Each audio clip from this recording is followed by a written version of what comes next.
Di sebuah desa terpencil yang dikelilingi hutan lebat, hiduplah seorang petani bernama Pak Darto. Kehidupan Pak Darto dan keluarganya serba kekurangan. Setiap hari, ia bekerja keras di ladang, namun hasil panennya selalu tidak mencukupi. Utang pun menumpuk, membuatnya semakin terpuruk dalam kemiskinan. Suatu malam, dalam keputusasaan, Pak Darto mendengar bisikan dari seorang teman tentang adanya sebuah hutan keramat yang konon bisa memberikan kekayaan melalui pesugihan. Awalnya, Pak Darto ragu, namun desakan ekonomi membuatnya nekat mencari tahu lebih lanjut. Dengan berbekal keberanian yang dipaksakan, Pak Darto memasuki hutan keramat tersebut. Suasana hutan sangat mencekam. Pohon-pohon besar menjulang tinggi, menghalangi cahaya bulan. Suara-suara aneh terdengar dari segala arah, membuat bulu kuduknya merinding. Di tengah hutan, ia menemukan sebuah gubuk tua yang reot. Dari dalam gubuk, muncul seorang kakek berjubah hitam dengan wajah yang sulit dilihat karena gelap. Kakek itu menawarkan jalan pintas menuju kekayaan, namun dengan sebuah syarat, Pak Darto harus memberikan tumbal setiap tahunnya. Tanpa pikir panjang, Pak Darto menyetujui perjanjian tersebut. Ia sangat menginginkan kekayaan agar bisa keluar dari kemiskinan. Kakek itu kemudian memberikan sebuah jimat dan mantra yang harus dibaca setiap malam Jumat. Singkat cerita, kehidupan Pak Darto berubah drastis. Ladangnya menghasilkan panen yang melimpah, bisnisnya berkembang pesat, dan utang-utangnya lunas dalam sekejap. Ia menjadi kaya raya, namun kebahagiaan itu tidak berlangsung lama. Setahun kemudian, perjanjian itu menagih janjinya. Anak pertama Pak Darto jatuh sakit parah dan meninggal dunia. Pak Darto sangat terpukul, namun ia tidak bisa berbuat apa-apa. Ia sadar, kekayaan yang dimilikinya adalah hasil dari perjanjian dengan makhluk gaib yang haus darah. Setiap tahun, tumbal nyawa terus berjatuhan dari keluarga Pak Darto. Istrinya, anak keduanya, dan bahkan cucu-cucunya menjadi korban. Pak Darto hidup dalam penyesalan yang mendalam. Ia tidak bisa menikmati kekayaannya karena selalu dihantui rasa bersalah dan ketakutan. Akhirnya, Pak Darto memutuskan untuk mengakhiri perjanjian tersebut. Ia kembali ke hutan keramat dan memohon kepada kakek berjubah hitam untuk membatalkan perjanjiannya. Namun,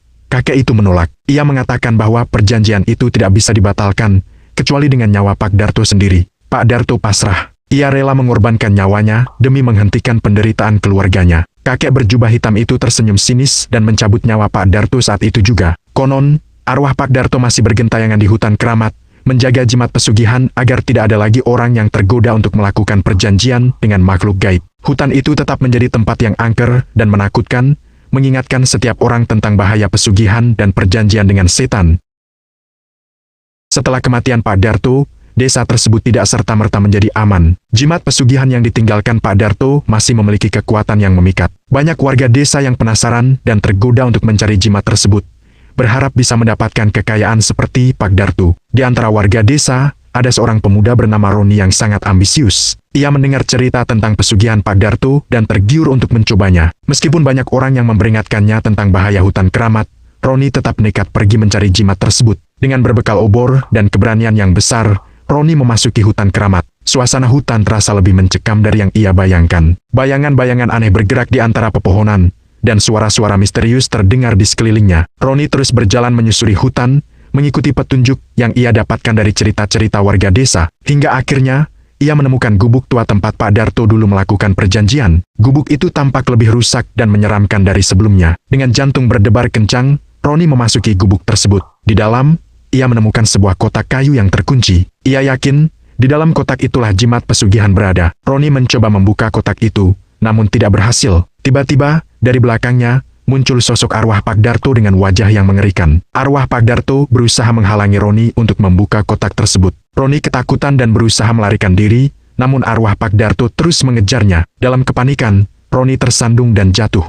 Kotak kayu itu terlepas dari tangannya dan terbuka. Dari dalam kotak, keluar cahaya merah yang menyilaukan. Roni merasa ada kekuatan jahat yang merasuk ke dalam tubuhnya. Sejak saat itu, Roni berubah menjadi orang yang aneh. Ia menjadi kaya raya, namun kekayaannya didapatkan dengan cara yang tidak wajar. Ia sering melakukan tindakan kriminal dan menyakiti orang lain. Roni menjadi terobsesi dengan kekayaan dan kekuasaan, hingga akhirnya ia kehilangan akal sehatnya. Warga desa ketakutan dengan perubahan Roni. Mereka tahu, Roni telah menjadi korban dari jimat pesugihan. Mereka berusaha menjauhi Roni dan berdoa agar desa mereka terhindar dari malapetaka yang lebih besar. Namun, kekuatan jahat dari jimat pesugihan terus menyebar. Semakin banyak warga desa yang tergiur dengan kekayaan dan mencoba mencari jimat tersebut. Hutan keramat semakin dipenuhi dengan arwah-arwah penasaran dan makhluk-makhluk gaib yang haus darah. Desa yang dulunya tenang dan damai, kini berubah menjadi tempat yang penuh dengan teror dan ketakutan. Perjanjian tengah malam telah membawa malapetaka bagi seluruh desa, dan tidak ada yang tahu kapan semua ini akan berakhir.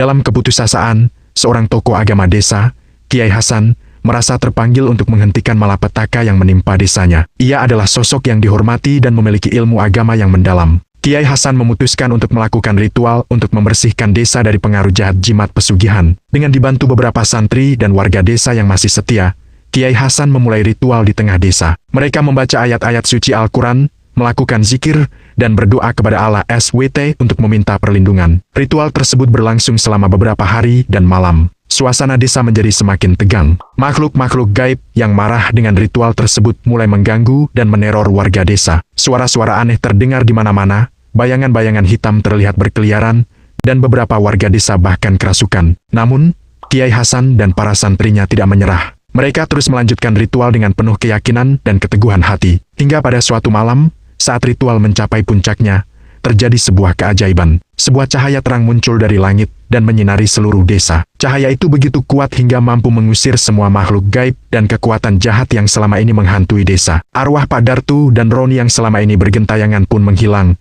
kembali ke alamnya. Setelah cahaya itu meredup, desa tersebut kembali tenang. Warga desa merasa lega dan bersyukur. Mereka berterima kasih kepada Kiai Hasan dan para santrinya yang telah menyelamatkan desa mereka dari malapetaka. Namun, Kiai Hasan mengingatkan bahwa perjuangan mereka belum selesai. Jimat pesugihan masih ada dan bisa menjadi ancaman di kemudian hari. Kiai Hasan memutuskan untuk mencari jimat tersebut dan menghancurkannya agar tidak ada lagi orang yang tergoda untuk melakukan perjanjian dengan setan. Dengan dibantu beberapa santri, Kiai Hasan kembali memasuki hutan keramat. Mereka mencari jimat pesugihan di setiap sudut hutan, hingga akhirnya mereka menemukan gubuk tua tempat jimat itu disimpan. Kiai Hasan mengambil jimat tersebut dan membawanya ke tengah desa. Di hadapan seluruh warga desa, Kiai Hasan membakar jimat tersebut. Api berkobar dengan dahsyat, membakar jimat tersebut hingga menjadi abu. Setelah jimat pesugihan hancur, desa tersebut benar-benar aman dari pengaruh jahat. Warga desa kembali hidup dengan tenang dan damai. Mereka belajar dari pengalaman pahit tersebut dan tidak lagi tergiur dengan kekayaan yang didapatkan dengan cara yang tidak benar.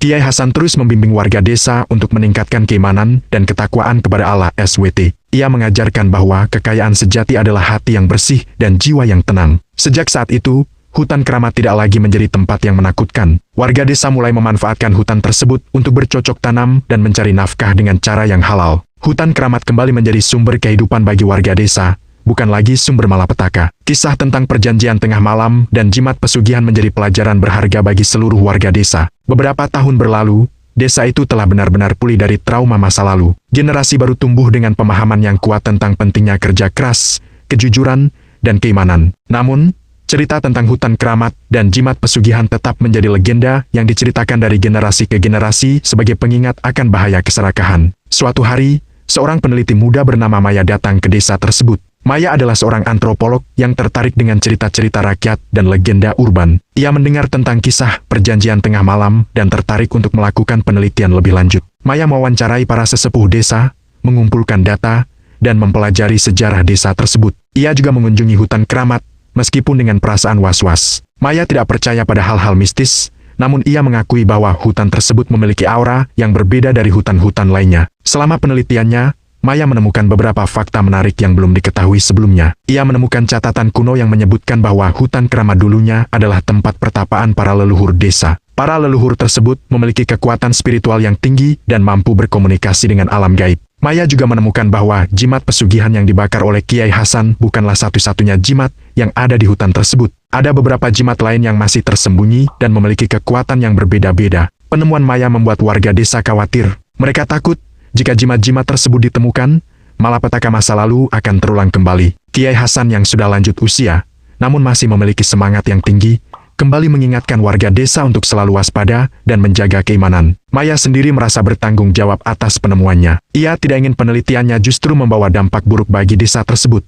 Maya memutuskan untuk merahasiakan penemuannya tentang jimat-jimat lain dan fokus pada penelitian tentang sejarah dan budaya desa. Namun, takdir berkata lain. Seorang kolektor barang antik yang kaya raya bernama Tuan Bramantio mendengar tentang penelitian Maya dan tertarik dengan jimat-jimat kuno yang ada di hutan keramat. Tuan Bramantio adalah orang yang serakah dan tidak segan melakukan apa saja untuk mendapatkan apa yang ia inginkan. Tuan Bramantio datang ke desa tersebut dan berusaha membujuk Maya untuk memberitahukan lokasi jimat-jimat tersebut. Maya menolak, namun Tuan Bramantio tidak menyerah. Ia mengancam akan menggunakan kekuasaannya untuk menghancurkan desa tersebut jika Maya tidak mau bekerja sama. Maya berada dalam dilema. Ia tidak ingin mengkhianati warga desa, namun ia juga tidak ingin desa tersebut hancur karena ulah Tuan Bramantio. Dalam keputusasaan, Maya meminta bantuan kepada Kiai Hasan. Kiai Hasan menasihati Maya untuk tidak takut pada ancaman Tuan Bramantio. Ia mengatakan bahwa kekuatan sejati ada pada keimanan dan persatuan warga desa. Kiai Hasan mengajak seluruh warga desa untuk bersatu melawan Tuan Bramantio. Dengan semangat yang membara, warga desa bersatu padu melindungi hutan keramat dan jimat-jimat kuno dari tangan Tuan Bramantio. Mereka membuat barikade di sekitar hutan, menjaga setiap sudut desa, dan siap menghadapi segala kemungkinan. Tuan Bramantio marah dengan perlawanan warga desa. Ia mengerahkan anak buahnya untuk menyerang desa tersebut. Terjadilah pertempuran sengit antara warga desa dan anak buah Tuan Bramantio. Meskipun kalah dalam jumlah dan persenjataan, warga desa tidak menyerah. Mereka berjuang dengan gigih, menggunakan segala cara untuk mempertahankan desa mereka. Kiai Hasan memimpin doa dan memberikan semangat kepada warga desa. Di tengah pertempuran, Maya menemukan sebuah jimat kuno yang memiliki kekuatan untuk melindungi desa dari segala macam ancaman. Maya menggunakan jimat tersebut untuk menciptakan perisai gaib yang melindungi desa dari serangan anak buah Tuan Bramantio. Anak buah Tuan Bramantio tidak mampu menembus perisai gaib tersebut. Mereka kebingungan dan mulai panik. Tuan Bramantio yang melihat kejadian itu sangat marah dan berusaha menghancurkan perisai gaib tersebut dengan kekuatannya sendiri. Namun, kekuatan Tuan Bramantio tidak sebanding dengan kekuatan jimat kuno tersebut. Tuan Bramantio terpental dan jatuh pingsan. Anak buahnya yang melihat kejadian itu ketakutan dan melarikan diri. Warga desa bersorak gembira. Mereka berhasil mengalahkan Tuan Bramantio dan melindungi desa mereka dari ancaman. Maya merasa lega dan bersyukur. Ia menyadari bahwa kekuatan sejati tidak terletak pada kekayaan atau kekuasaan, tetapi pada persatuan, keimanan, dan keberanian. Sejak saat itu, desa tersebut semakin kuat dan sejahtera. Warga desa menjaga hutan keramat dan jimat-jimat kuno dengan baik. Mereka menggunakan hutan tersebut untuk kepentingan bersama dan tidak lagi tergiur dengan kekayaan yang didapatkan dengan cara yang tidak benar. Kisah perjanjian tengah malam dan perjuangan warga desa melawan keserakahan menjadi legenda yang abadi. Kisah tersebut mengajarkan bahwa kebaikan akan selalu menang melawan kejahatan, dan persatuan adalah kunci untuk mencapai kebahagiaan dan kesejahteraan. Setelah kekalahan Tuan Bramantio, desa tersebut menjadi semakin terkenal. Banyak orang dari berbagai daerah datang untuk melihat hutan keramat dan belajar tentang sejarah desa tersebut. Desa itu menjadi tujuan wisata yang unik, di mana pengunjung dapat menikmati keindahan alam sekaligus belajar tentang nilai-nilai luhur yang dijunjung tinggi oleh warga desa. Maya, yang awalnya hanya seorang peneliti, kini menjadi bagian dari desa tersebut. Ia menikah dengan seorang pemuda desa dan bersama-sama membangun desa tersebut menjadi lebih baik. Maya mendirikan sebuah museum kecil yang menyimpan artefak-artefak kuno dan menceritakan sejarah desa kepada para pengunjung. Kiai Hasan, meskipun sudah semakin tua, tetap menjadi panutan bagi warga desa. Ia terus memberikan nasihat-nasihat bijak dan membimbing warga desa untuk selalu berpegang teguh pada ajaran agama. Namun, kebahagiaan dan kedamaian desa tersebut tidak berlangsung selamanya. Beberapa tahun kemudian, muncul sebuah organisasi rahasia yang tertarik dengan kekuatan jimat-jimat kuno di hutan keramat. Organisasi ini memiliki tujuan jahat, yaitu menggunakan kekuatan jimat-jimat tersebut untuk menguasai dunia. Organisasi rahasia ini mengirimkan agen-agennya ke desa tersebut untuk menyusup dan mencari informasi tentang jimat-jimat kuno. Agen-agen tersebut menyamar sebagai wisatawan atau peneliti dan berusaha mendekati orang-orang yang memiliki pengetahuan tentang jimat-jimat tersebut. Salah satu agen organisasi rahasia tersebut berhasil mendekati seorang pemuda desa bernama Arya. Arya adalah seorang pemuda yang cerdas dan ambisius, namun ia mudah terpengaruh oleh orang lain. Agen tersebut memanfaatkan kelemahan Arya dan membujuknya untuk bekerja sama dengan organisasi rahasia tersebut. Arya, yang tergiur dengan janji kekayaan dan kekuasaan, setuju untuk membantu agen tersebut mencari jimat-jimat kuno. Arya membocorkan informasi tentang lokasi jimat-jimat tersebut dan membantu agen tersebut untuk mencuri jimat-jimat tersebut. Setelah berhasil mencuri beberapa jimat kuno, agen tersebut menghubungi pemimpin organisasi rahasia tersebut. Pemimpin organisasi rahasia tersebut memerintahkan agen tersebut untuk segera membawa jimat-jimat tersebut ke markas organisasi rahasia tersebut. Namun, sebelum agen tersebut berhasil melarikan diri dari desa tersebut, Arya merasa bersalah atas perbuatannya. Ia menyadari bahwa ia telah mengkhianati warga desa dan membahayakan keselamatan mereka. Arya memutuskan untuk menghentikan agen tersebut dan mengembalikan jimat-jimat kuno ke tempatnya semula. Arya mengejar agen tersebut dan berhasil menghadangnya. Terjadilah perkelahian antara Arya dan agen tersebut. Arya, yang tidak memiliki pengalaman bertarung, kalah dalam perkelahian tersebut. Agen tersebut berhasil melarikan diri dengan membawa jimat-jimat kuno. Arya, yang terluka parah, kembali ke desa dan menceritakan semua yang terjadi kepada warga desa. Warga desa marah dan kecewa dengan perbuatan Arya, namun mereka juga merasa kasihan kepadanya. Kiai Hasan menasihati warga desa untuk memaafkan Arya dan bersatu untuk menghentikan organisasi rahasia tersebut. Dengan semangat yang baru, warga desa bersatu padu untuk mengejar organisasi rahasia tersebut. Mereka mengikuti jejak agen tersebut dan berhasil menemukan markas organisasi rahasia tersebut. Terjadilah pertempuran besar antara warga desa dan anggota organisasi rahasia tersebut. Warga desa, yang dipimpin oleh Kiai Hasan dan Maya, berjuang dengan gigih untuk merebut kembali jimat-jimat kuno dan mengalahkan organisasi rahasia tersebut. Dalam pertempuran tersebut, Kiai Hasan menggunakan kekuatan spiritualnya untuk melindungi warga desa dari serangan anggota organisasi rahasia tersebut. Maya menggunakan pengetahuannya tentang jimat-jimat kuno untuk melawan kekuatan jimat-jimat tersebut. Setelah pertempuran yang panjang dan sengit, warga desa berhasil mengalahkan organisasi rahasia tersebut dan merebut kembali jimat-jimat kuno. Pemimpin organisasi rahasia tersebut berhasil melarikan diri, namun organisasi rahasia tersebut telah hancur. Warga desa kembali ke desa dengan membawa jimat-jimat kuno. Mereka menyimpan jimat-jimat tersebut di tempat yang aman dan menjaganya dengan baik. Arya, yang telah bertobat, membantu warga desa untuk menjaga jimat-jimat tersebut. Desa tersebut kembali aman dan damai. Warga desa semakin bersatu dan saling menjaga. Mereka belajar dari pengalaman pahit tersebut dan tidak lagi mudah terpengaruh oleh orang lain. Kisah perjanjian tengah malam dan perjuangan warga desa melawan organisasi rahasia menjadi legenda yang semakin terkenal. Kisah tersebut mengajarkan bahwa kejahatan akan selalu ada, namun kebaikan akan selalu menang jika kita bersatu dan berpegang teguh pada nilai-nilai luhur. Dan begitulah, kisah perjanjian tengah malam terus diceritakan dari generasi ke generasi, menjadi pengingat akan pentingnya menjaga keimanan, persatuan, dan keberanian dalam menghadapi segala macam tantangan.